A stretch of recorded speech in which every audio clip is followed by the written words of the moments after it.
Welcome to జనమాట. నేను మీ చంద్ర. రాష్ట్రంలో మరోసారి వైఎస్ఆర్ కాంగ్రెస్ పార్టీ విజయం ఖాయమంటూ సంబరాలకు సిద్ధమవ్వండి అంటూ వైఎస్ఆర్ కాంగ్రెస్ పార్టీ ట్విట్టర్ అకౌంట్లో వైఎస్ఆర్సీపీ శ్రేణులు ఒక పోస్ట్ రిలీజ్ చేశారు. ఏంటంటే జూన్ 4 తర్వాత ఫలితాలు వెలువడుతుంటే ఖచ్చితంగా జూన్ 4 తర్వాత వైజాగ్లో ప్రమాణ స్వీకారానికి జగన్మోహన్ రెడ్డి గారు ముహూర్తం ఫిక్స్ చేశారు అని చెప్పేసి ఒక పోస్ట్ పెట్టారు. చూడండి, జగనన్న ప్రమాణ స్వీకారానికి ముహూర్తం ఫిక్స్ అంటూ ఒక పోస్ట్ పెట్టింది వైఎస్ఆర్సీపీ ట్విట్టర్ అకౌంట్లో. జూన్ 4 ఏపీ ఎన్నికల ఫలితాలు విడుదల కానున్నా అంటున్నారు.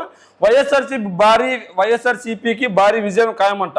జూన్ 9న వైజాగ్ వేదికగా ప్రమాణ స్వీకార మహోత్సవం ఉంటుందంటున్నారు. ఆ రోజు ఉదయం 9:38 ముహూర్తం ఫిక్స్ చేశారు. సంబరాలకి సిద్ధం అవ్వండి అంటున్నారు. దీంతో పెద్ద ఎత్తున ఎవరైతే వైఎస్ఆర్సీ అభిమానులు, వైఎస్ఆర్సీపీ కార్యకర్తలు ఉన్నారో వాళ్ళందరూ వైజాగ్ తరలి వెళ్ళడానికి జూన్ 3వ తేదీ, జూన్ 2వ తేదీన వైజాగ్లో ఉన్న హోటల్స్ను లేదంటే వైజాగ్లో ఉన్న రూమ్స్ను బుక్ చేసుకుంటున్నారు. అదేవిధంగా ఎక్కడైతే ట్రైన్లో కావచ్చు లేదంటే బస్సుల్లో కావచ్చు అక్కడికి వెళ్ళడానికి అనువుగా ఉన్న ప్లేసులన్నింటినీ రవాణాకు అనువుగా ఉన్న ప్లేసులన్నింటినీ ముమ్మరం చేస్తూ అక్కడున్న బస్ టికెట్లు పెద్ద ఎత్తున బుకింగ్ చేసుకుంటున్నారు. ఈ నేపథ్యంలో ప్రైవేట్ ట్రావెల్స్ వాళ్ళు దీన్ని ఆసరాగా తీసుకొని దందా చేస్తున్నట్లు కూడా మనకు తెలుస్తుంది. అంటే అక్కడికి వెళ్ళాల్సిన టికెట్ ధర ఒకలా ఉంటే మరోలా పెంచేసి భారీగా చేసేస్తున్నారు. ఇదంతా వైఎస్ఆర్సీపీ నాయకులు, వైఎస్ఆర్సీపీ కార్యకర్తలు పెద్ద ఎత్తున జగన్మోహన్ రెడ్డి గారి ప్రమాణ స్వీకారానికి వెళ్ళుండడంతో ఖచ్చితంగా హోటల్స్ కావచ్చు లేదంటే లాడ్జ్లు కావచ్చు, రూములు కావచ్చు లేదంటే డార్మిటర్లు కావచ్చు, ఇట్లాంటివన్నీ పెద్ద ఎత్తున బుక్ అవడంతో ఎందుకు ఇంత పెద్ద ఎత్తున బుక్ అవడంతో అవుతున్నాయని చెప్పి వాళ్ళు ఒకసారి ఎంక్వైరీ చేసుకుంటే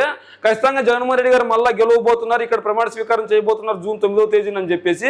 దీనికి తోడు వైఎస్ఆర్ కాంగ్రెస్ పార్టీ నేతలు కూడా ఇప్పటికే అక్కడ ముహూర్తం ఫిక్స్ చేయడంతో జూన్ 9:38 సిద్ధం కావడంతో పెద్ద ఎత్తున హోటల్స్ అన్ని బుక్ అవుతున్నాయి.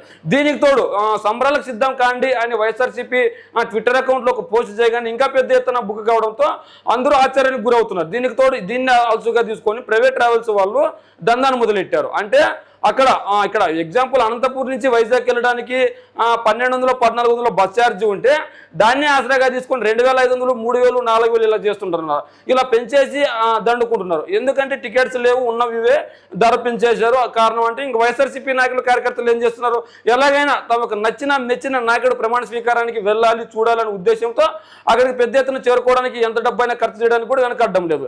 మరి దీని పట్ల ప్రభుత్వం కూడా చర్యలు చేపట్టే బస్ ఛార్జీలు కావచ్చు లేదంటే అక్కడున్న హోటల్స్ రూమ్ ఛార్జీలు కావచ్చు కంట్రోల్లో పెట్టాలని వైఎస్ఆర్సీపీ నాయకులు, కార్యకర్తలు కూడా వేడుకుంటున్నారు. మరి ఏదేమైనప్పటికీ వైఎస్ఆర్సీపీ ట్విట్టర్ అకౌంట్లో మాత్రం మళ్ళా వైఎస్ఆర్సీపీ విజయం ఖాయం.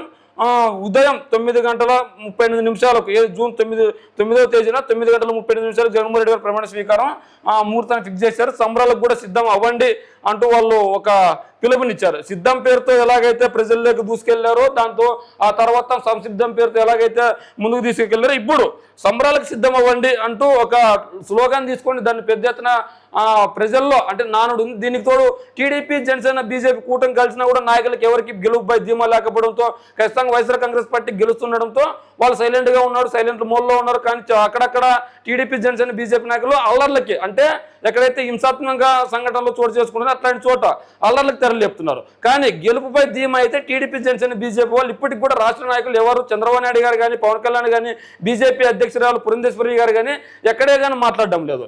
కానీ వైసీపీ నాయకులు మాత్రం ఖచ్చితంగా జగన్మోహన్ రెడ్డి గారు, వైవి సుబ్బారెడ్డి గారు, పెద్దిరెడ్డి రామచంద్రరెడ్డి గారు, బొత్స సత్యనారాయణ గారు ఇలా ఎవరో ఒకరు ఖచ్చితంగా నమ్మకంగా ఉన్నారు. ఖచ్చితంగా జూన్ 4వ తేదీ ప్రమాణ స్వీకారం చేయబోతున్నాం అంటున్నారు. మరి ఏదేమైనప్పటికీ వైఎస్ఆర్ కాంగ్రెస్ పార్టీ ట్విట్టర్ అకౌంట్లో ఈ పోస్ట్ని లేదంటే వైఎస్ఆర్సీపీ కార్యకర్తలను, వైఎస్ఆర్సీపీ నాయకులని సంబరాలకు సిద్ధం కాండి అని పిలుపునివ్వడాన్ని మీరు ఎలా చూస్తారో మీ కామెంట్ రూపంలో తెలియజేయండి.